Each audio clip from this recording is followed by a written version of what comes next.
आज हम भारत के एक ऐसे कॉल सेंटर से जुड़ी एक बहुत ही खौफनाक, एक मॉडर्न कहानी की गहराई में उतरने वाले हैं। एक ऐसी कहानी जो सुनकर लगता है कि यार, ये तो सच में हो सकता है। ये कहानी है एक ऐसे फोन कॉल की जिसे शायद कभी उठाना ही नहीं चाहिए था, और एक ऐसी सहकर्मी की जो दिखने में जितनी खूबसूरत थी, उसका सच उतना ही डरावना था। तो चलिए कहानी की शुरुआत करते हैं। जगह है गुड़गांव का सैफरन बीपीओ। ये एक typical night shift call centre था, जहां हमारे कहानी सुनाने वाले और उनका दोस्त समर दोनों काम करते थे। उनके ठीक बगल में एक लड़की काम करती थी, रोज। बहुत ही खूबसूरत, लेकिन उतनी ही रहस्यमयी। वो अपने काम में एकदम परफेक्ट थी, एक स्टार परफॉर्मर, लेकिन किसी से ज्यादा बात नहीं करती थी, बस अपने काम से काम रखती थी। वो सबके लिए एक पहेली की तरह थी। सब कुछ बिल्कुल नॉर्मल चल रहा था, रोज की तरह नाइट शिफ्ट थी। लेकिन फिर आई वो रात। एक अकेली अजीब सी घटना ने ऑफिस के माहौल को हमेशा हमेशा के लिए बदल कर रख दिया। उस रात रोज को एक कॉल आया। अब देखिए, जहां ज्यादातर कॉल्स मुश्किल से 15 मिनट चलती थीं, वहीं रोज उस कॉल पर घंटों तक बहुत धीरे धीरे बात करती रही। उसका टीम लीडर थोड़ा परेशान हो गया। उसने सोचा, भाई देखे तो सही, आखिर बात क्या हो रही है। उसने कॉल को सुना, लेकिन यकीन मानिए, लाइन के दूसरी तरफ कोई था ही नहीं। एकदम सन्नाटा था। और जैसे ही रोज को पता चला कि उसका कॉल सुना जा रहा है, उसने फौरन फोन काट दिया। उसने अपनी पूरी टीम को बहुत ही गुस्से से घूरा, अपना बैग उठाया और ऑफिस से बाहर निकल गई। वो फिर कभी वापस नहीं आई। 3 दिन हो गए, रोज का कोई अता पता नहीं था। आखिर में मैनेजमेंट ने उसके दिए हुए पते पर कांटेक्ट करने का फैसला किया, और वहां से उन्हें जो पता चला वो किसी के भी होश उड़ाने के लिए काफी था। उन्हें जो जवाब मिला, उस पर कोई यकीन ही नहीं कर पा रहा था। उसके परिवार वालों ने बताया कि उनकी बेटी रोज की तो मौत हो चुकी है। जी हाँ, उन्होंने बताया कि रोज को मरे हुए लगभग 8 साल हो गए हैं। अब सोचिए, ये सुनने के बाद उस ऑफिस में क्या माहौल हुआ होगा। हर कोई डरा हुआ था, कंफ्यूज था।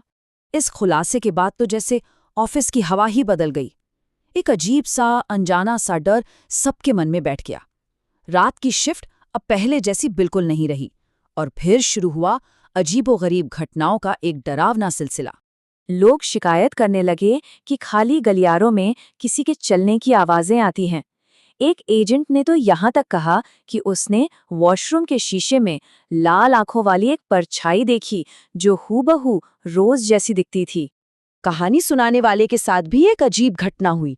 एक रात उसने देखा कि रोज का पुराना कंप्यूटर अपने आप चालू हो गया, और यूजर आईडी में क्या लिखा था, रोज।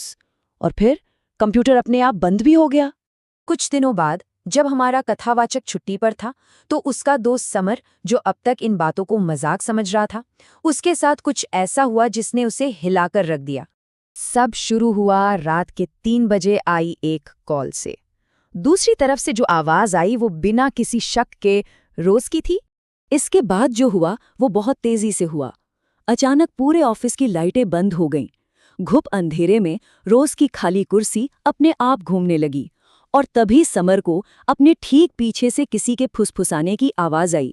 हाय समर, तुम मुझे भूल गए? वो डर के मारे अपनी जान बचाने के लिए लिफ्ट की तरफ भागा।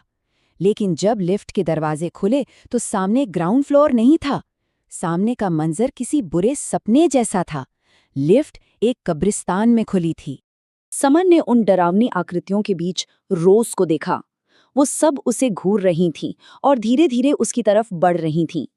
इससे पहले कि वो उस तक पहुंच पाती, समर डर के मारे वहीं बेहोश हो गया। उस रात के बाद समर और उसके दोस्त दोनों ने वो नौकरी छोड़ दी। काफी बाद में उन्हें अपने पुराने ऑफिस के बारे में एक ऐसी सच्चाई पता चली जिसने सारे सवालों के जवाब दे दिए।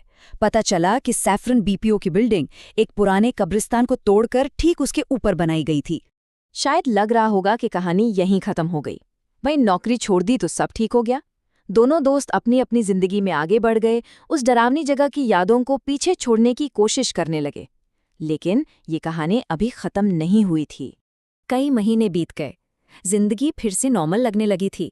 समर को नई नौकरी भी मिल गई। धीरे धीरे रोज की याद भी धुंधली पड़ने लगी। लेकिन वो खौफ उनका पीछा छोड़ने वाला नहीं था। एक रात समर के फोन पर एक अननोन नंबर से कॉल आया। उसने डरते डरते फोन उठाया और दूसरी तरफ से वही जानी पहचानी ठंडी आवाज आई। नमस्ते, मैं रोज बोल रही हूँ। और सबसे डरावनी बात ये थी कि कॉलर आईडी दिखा रहा था कि ये कॉल अब हमेशा के लिए बंद हो चुके सैफरन बीपीओ के लैंडलाइन से आ रही थी।